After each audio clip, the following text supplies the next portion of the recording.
What do you do when you've prayed, you've fasted, you've believed, you've read your scriptures, you've declared, you feel like you've done everything and you're not receiving the healing or the miracle that you want and that you're believing that God is going to do for you. My name is Anissa Nazi, and I spent 290 days in the hospital with one of my twins between the NICU and the PICU. And so today I want to just share the real raw story of something that is very deep and dear to my heart. And that was one of the most emotionally complex things that we experienced while we were in the NICU with my son.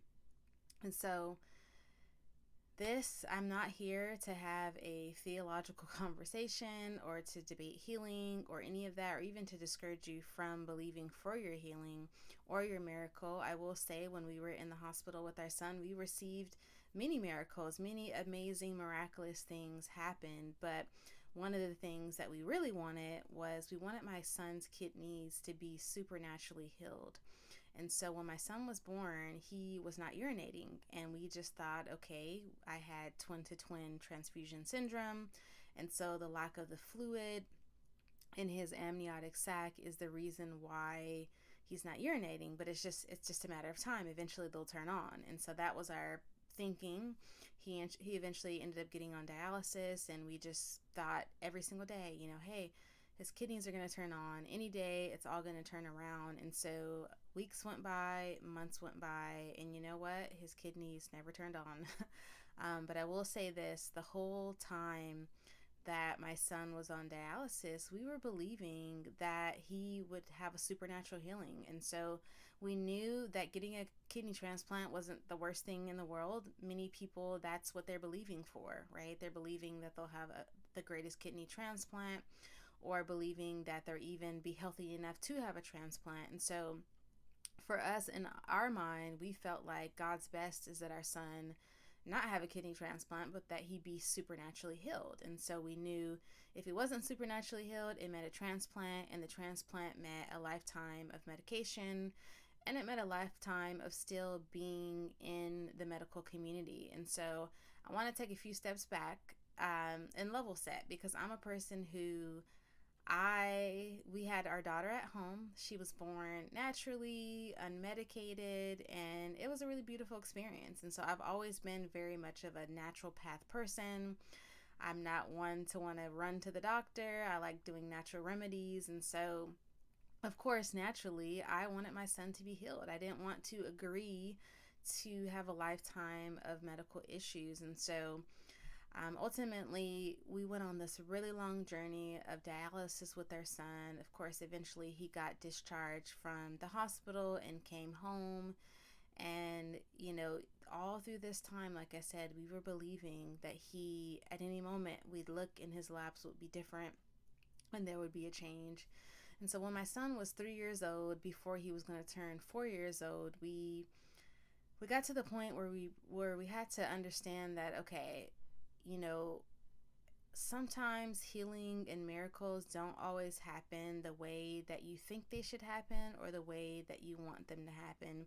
And that was something that we really had to come to terms with. And so for me, it was it was something that I held on to so strongly and so deeply. And so even though we were moving forward and having conversations with the doctors about the next steps and what are we going to do, because dialysis is great, but dialysis is not giving our son the quality of life that he needs. So, of course, we're having these conversations about transplant and whatnot. And so eventually, we agree. My son gets on the transplant list, and we get the call last year on June 18th that they found a donor and that he would be getting a kidney transplant, which was amazing. And even that in itself, how it all happened. Like I said, there's so many other miracles that happen.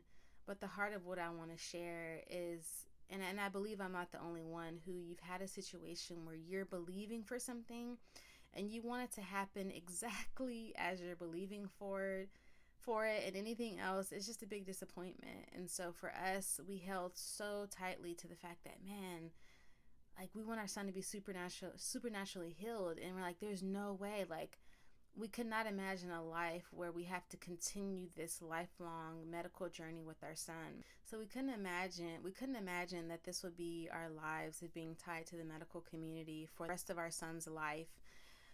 But ultimately, we had to understand that, hey, although we were believing for his healing and a miracle in a particular way, it's still a miracle. The fact that he was able to have an extremely successful transplant, the fact that he was only on the list for about 4 months, and then we found literally the perfect donor for him, and now we're 1 year from his transplant, and it's been incredible. It's been, of course, there's challenges in the journey, but his health and well-being is incredible, and God has blessed him with a new kidney. It's not his kidney that we wanted supernaturally healed, but he was gifted a kidney, and that is a miracle, and that is miraculous. Even my son's life, he shouldn't even have been alive. Going back to having twin-to-twin transfusion syndrome means either, a lot of times, one or both babies die, depending on the situation. So even him just making it that far was a miracle. And so it took a lot of perspective shift, and ultimately realizing, like, hey,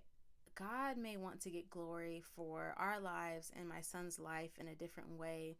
And that's exactly what happened. I had to let that reality go, let the reality of, hey, I wanted my story, and I wanted, even my book and everything to just be a different type of story, right? I wanted to be this hero. I wanted to have this incredible healing story, and all these different things. And that just wasn't our story. And I eventually came to grips with that. And I said, you know what?